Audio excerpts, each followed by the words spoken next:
आप अपने ब्लॉग या वेबसाइट के लिए वेब होस्टिंग परचेज करने की सोच रहे हैं तो आपको परचेज करने से पहले कुछ ऐसे इंपॉर्टेंट पॉइंट को देखना जरूरी है जिसको अगर आप अभी नज़रअंदाज कर देंगे तो परचेज करने के बाद पछताएंगे और पछताने के बाद उसके अलावा कोई ऑप्शन नहीं रहेगा। इसीलिए कुछ मिनट का वीडियो है लेकिन बहुत इंपॉर्टेंट है और मैं चाहता हूं कि हर एक ब्लॉगर को इसके बारे में जानकारी होनी चाहिए। हर एक वेबसाइट ओनर को वेबसाइट जो है लॉन्च करने से पहले वेब होस्टिंग के बारे में खरीदने से पहले कौन कौन पॉइंट ध्यान में रखा जाता है इसकी जानकारी होनी चाहिए। तो चलिए समय नहीं बर्बाद करते हैं, चलते हैं कि आखिर कौन कौन से ऐसे मेन पॉइंट है जिसको सबसे पहले ध्यान में रखना है। देखिए सिर्फ प्राइस ही नहीं रहता है, प्राइस के अलावे बहुत सारे पॉइंट है। अगर पहली पॉइंट की तरफ देखा जाए तो आप देखेंगे कि जब भी फर्स्ट टाइम जो भी कस्टमर आते हैं वेब होस्टिंग कंपनी पे वेब होस्टिंग परचेज करने के लिए, उनके लिए गजब का अट्रैक्टिव ऑफर रहता है। मतलब इतना अच्छा ऑफर रहता है कि आप बिलीव नहीं करेंगे, आप कहेंगे यार ये तो बहुत अच्छा है, यहाँ तो सस्ते में मिल रहा है, इतना ऑफर मिल रहा है, चलो यहाँ से वेब होस्टिंग ले लेते हैं। और जब एक बार वेब होस्टिंग ले लेते हैं, इसके बाद जब रिन्यू करने का समय आता है उस समय आपको दूसरे वेब होस्टिंग एज कंपेयर जो अभी करंट में लिए ऑफर के तहत उसका प्राइस बहुत ज़्यादा रहता है। मतलब पहले कस्टमर एक्वायर करते हैं, इसके बाद कस्टमर से वसूलना शुरू कर देते हैं। तो पहला तो ये हो गया, मतलब कि फर्स्ट टाइम परचेज कर रहे हैं उस समय का ऑफर, अब प्लस में रिन्यूअल कॉस्टिंग कितना पड़ता है, क्योंकि हर एक वेब होस्टिंग कंपनी जो है ऑफर और रेगुलर प्राइस को मेंशन करता ही है, तो इसको तो ध्यान में रखना है। पहला हो गया। दूसरा होता है कि जब भी आप वेब होस्टिंग परचेज करते हैं तो आपको मालूम है नए जब इस फील्ड में आते हैं और दुर्घटना कभी भी हो सकती है। सपोज कि किसी ऐसे मिस्टेक के कारण आपका वेबसाइट एकाएक क्रैश कर गया या जो है आपका डाटा किसी ने चोरी कर लिया, सारा फाइल डिलीट करवा लिया, अब क्या आप करेंगे? ऐसे में बैकअप का ऑप्शन जरूर होना चाहिए जो कि शेड्यूल के बेस पे या कुछ फिक्स टाइम पे जो है आपके पूरे वेबसाइट पे जो भी फाइल है उसको बैकअप बना के रखे, ताकि इन केस कभी भी ऐसा नौबत आ जाए तो आप जो है उसको रीस्टोर कर सकते हैं, आपका मेहनत बेकार नहीं जाएगा। सोचिए जरा कि आप इतना मेहनत करके जो है वेबसाइट को रन कर रहे हैं, इनकम का सोर्स बन चुका है, आप डिपेंड है और एकाएक आपका वेबसाइट करप्ट खत्म, किसी मालवेयर के चक्कर में पूरा फाइल ऑटोमेटिकली डिलीट हो जाता है और फिर बैठ कर रोने के अलावा दूसरा ऑप्शन नहीं रहेगा। लेकिन यहीं पे अगर बैकअप का ऑप्शन रहेगा तो आपको बेनिफिट मिलेगा। तो लेटेस्ट जितने भी वेब होस्टिंग कंपनियां हैं फ्री ऑफ कॉस्ट बैकअप और रीस्टोर का ऑप्शन देते हैं। इसके अलावा सबसे इंपॉर्टेंट जो मुझे लगा है, अगर न्यू ब्लॉगिंग के फील्ड में आ रहे हैं, न्यू ब्लॉगर हैं, तो आपको पहली बार वेब होस्टिंग मान लीजिए कि ट्यूटोरियल देख के सेटअप तो कर लिए, लेकिन इसके बाद बहुत सारे प्रॉब्लम को फेस करना पड़ेगा। तो ऐसे में जिस भी वेब होस्टिंग परचेज कर रहे हैं, होस्टिंग सर्विस ले रहे हैं, उसका टेक्निकल सपोर्ट बढ़िया होना चाहिए। मतलब जिस समय आप कॉन्टेक्ट करें और तुरंत में रिप्लाई आ जाए, ताकि किसी प्रॉब्लम में फंस जाए तो उसको समाधान जो है आपको कर देगा। मैं पर्सनली बता रहा हूँ, शुरू के दौर में जब वीडियो का जमाना नहीं था, उस समय जब ब्लॉगिंग में कर रहा था तो लॉट ऑफ प्रॉब्लम आए होस्टिंग से रिलेटेड, और ऐसे प्रॉब्लम आए दिमाग हिल जाता था। मतलब अगर मेरा कोडिंग बैकग्राउंड रहता तभी ये पॉसिबल है, मतलब कोडिंग बैकग्राउंड अगर नहीं रहता तो शायद पॉसिबल नहीं होता। लेकिन टेक्निकल टीम से बात करने के बाद फोन पे हिंदी लैंग्वेज में सपोर्ट कर देता था लोग, मेल लिखता था, मेल का तुरंत जवाब आता था। तो इस तरह से आपको टेक्निकल सपोर्ट की जरूरत पड़ेगी, 100% पड़ेगी। तो जिसका टेक्निकल सपोर्ट बढ़िया रहेगा उसी से वेब होस्टिंग परचेज करें। देखिए लास्ट में आपको बताऊंगा कहां से परचेज करना है, लेकिन पहले आपको समझना है कि कौन कौन पॉइंट को ध्यान में रखना जाता है। देखिए ये सब पॉइंट मैंने बताया। अब इसके बाद जो आता है वो आता है कि आप जो वेब होस्टिंग परचेज कर रहे हैं वो जो स्टोरेज का जो डिवाइस लगा होगा वहां पे वो किस टाइप का है, हार्ड डिस्क लगा है या SSD मिलेगा। अगर SSD मिलेगा आपका वेबसाइट फास्ट रहेगा, मतलब उतना ही पैसा में जहाँ पे ज़्यादा स्टोर करने की कैपेसिटी, मतलब स्टोरेज क्षमता ज़्यादा दे देगा, लेकिन हार्ड डिस्क लगा देगा, और वहीं पे SSD दे देगा और थोड़ा स्टोरेज क्षमता कम ही दे, कोई बात नहीं है, लेकिन SSD वाला ही चुने आप। और इसके अलावे होता है बैंडविड्थ। अगर बैंडविड्थ कम देगा तो क्या प्रॉब्लम होती है?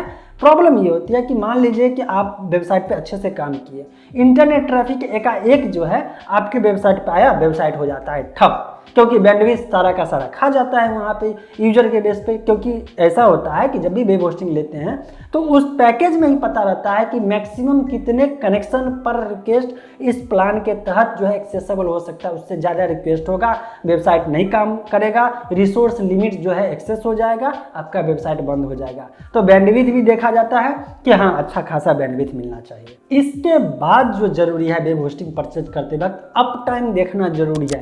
देखिए भाई, मैं पहले ही बोल देता हूँ कि सारे जितने भी वेब होस्टिंग आएंगे ना, सस्ता से सस्ता वाला, घटिया से घटिया वाला, वो भी अपने वेबसाइट पे लिखेंगे 99.9% जो है अप टाइम लिखेंगे। लेकिन उनके वेबसाइट पे अप टाइम का जो है मतलब एक तरह से प्रोग्राम बना के लिखा रहता है कि सच में सर्वर इस समय अप है या डाउन चल रहा है, तो इसका टेस्टिंग का टूल्स नहीं देते हैं।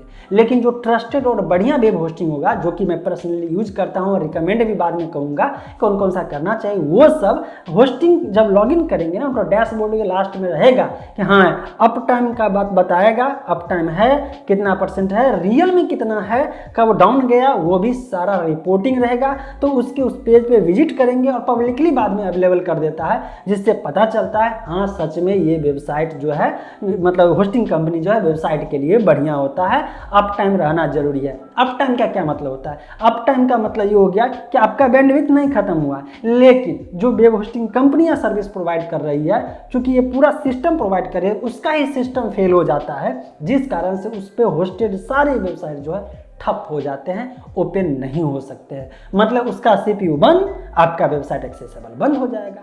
तो ये प्रॉब्लम बहुत लोगों के साथ आती है, तो इस चीज़ को ध्यान में रखना है।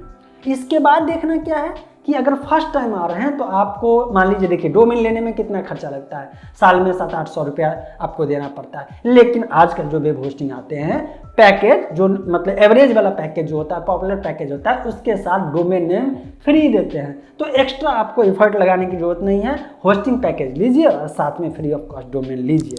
तो ऑफर का फायदा उठाइए। अगर मान लीजिए कि पहले से डोमेन ले चुके हैं, फिर भी ऑफर का जो है फायदा उठाइए, मौका मत गवाइए, 1 साल के लिए डोमेन अपना ले लीजिए। क्या पता जो है नया आइडिया आ जाए, अलग से ब्लॉग बना करके वो भी रन कर ले। तो ये भी तो देखना जरूरी है ना। इसके बाद देखा जाता है मनी बैक गारंटी कौन कौन कंपनी दे रहा है। मनी बैक गारंटी क्या होता है? मनी बैक गारंटी का मतलब होता है कि आप मान लीजिए पैसा दे करके फर्स्ट टाइम जो है पैकेज लिए, लेकिन 30 डे मनी बैक गारंटी अगर मान लीजिए दे रहा है, तो 30 डे पूरने से पहले आप उसको यूज किए और आपको लगा कि यार सर्विस पसंद नहीं आ रहा है, घटिया सर्विस है, तो आप जो है मनी बैक गारंटी के तहत जो है कुछ प्राइस तो काट लेगा, कुछ % काट लेगा और बाकी का पैसा रिटर्न कर देगा।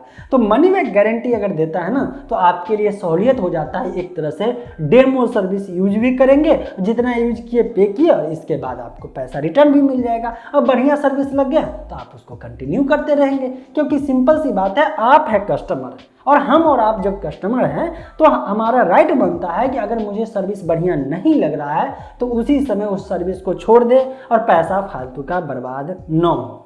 और सबसे लास्ट और सबसे इम्पोर्टेंट ये है कि आप जो वेब होस्टिंग पैकेज ले रहे हैं, आपको जो सर्वर एलोकेट होगा वो सर्वर किस कंट्री में जो है रहता है, मतलब कि सर्वर कहाँ प्लेस्ड है, ये देखना बेहद जरूरी हो जाता है। मैं अपना पर्सनल एक्सपीरियंस बताता हूँ। मेरा जो tekj.com ब्लॉग है, ये होस्टिंगर पे होस्टेड है फिलहाल के लिए। अभी जो वीडियो बना रहे हैं इस समय के लिए होस्टिंगर पे होस्टेड है, और पिछले जो है 1.5 साल से ऊपर से जो है मैं होस्टिंगर यूज़ कर रहा हूँ। मुझे सब कुछ अच्छा लग रहा था। एकाएक जो है SEO मेरा अच्छा गया, तो बीच में ट्रैफिक बढ़ा तो कुछ सेकंड के लिए जो है वो जो है सर्वर जो है डाउन हो गया।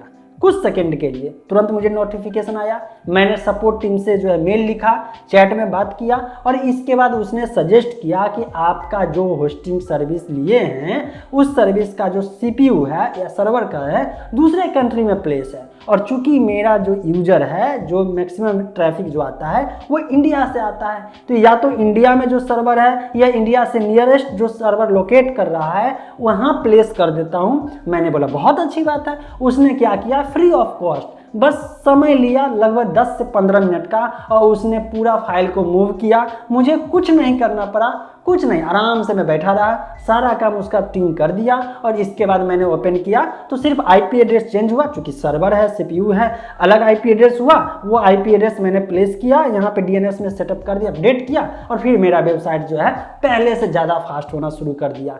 क्यों होता ये है, एक बात हमेशा ध्यान में रखिए, आपका जो यूजर है और आपका जो सर्वर है उसके बीच जितना कम से कम डिस्टेंस होगा उतना वेबसाइट फास्ट होगा। तो जब भी आपके मन में आया कि मेरा वेबसाइट स्लो क्यों है, हमेशा ध्यान में रखिए कहीं सर्वर जो है बहुत दूर वाले कंट्री में लोकेटेड तो नहीं है। इसीलिए जब वेब होस्टिंग परचेज करें तो उस होस्टिंग कंपनी का देखे कि आपके नियरेस्ट कंट्री के नियरेस्ट, या अपना इंडिया से है तो इंडिया से नियरेस्ट, या इंडिया में सर्वर उसका है या नहीं है। लेकिन डरिए नहीं, अगर कोई आपका मान लीजिए कि जो पैकेज लिए हैं, सस्ता लिए हैं और आपका जो सर्वर है दूसरे कंट्री में लोकेटेड है, फिर मैं लास्ट में आप लोगों के डिमांड होगा ना तो मैं आपको बताऊंगा कैसे आप इंडिया से ही फाइल सर्विस जो है फ्री ऑफ कॉस्ट सर्व करवा सकते हैं।